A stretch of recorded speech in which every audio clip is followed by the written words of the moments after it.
از راه دیده می کشم بار گناه دل، جان کمر شکسته من درد می کند. در بستر سیاه شب خوابم نمی برد، دندان عقل خسته من درد می کند. دندان عقل خسته من درد می کند. شاعر با یاد شاعر محبوب، با یاد شاعر دوستان بازار صابر از مصرع خودش یاد میکنم. زنگوله زنان گذشت باران، از دار جهان گذشت شاعر، آزاد زمان گذشت شاعر.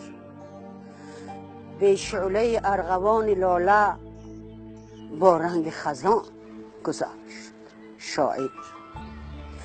در سینه دل شکسته ای داشت، دل در کف جان گذشت شاعر.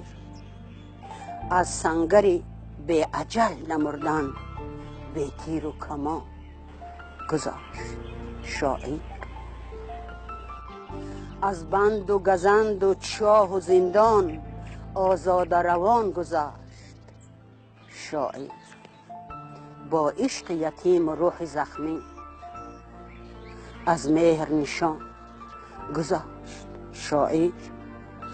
آنی که زبان ملت بود از زخم زبان گذشت شاعر.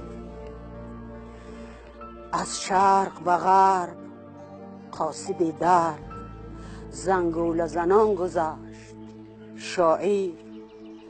انگشت به تگمه در شعر در مشت فغان گذشت شاعر. با مذهب عاشقانه عشق از دار جهان گذشت شاعر.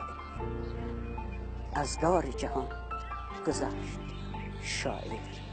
شاعران را نگذاره نبوسیده به خاک.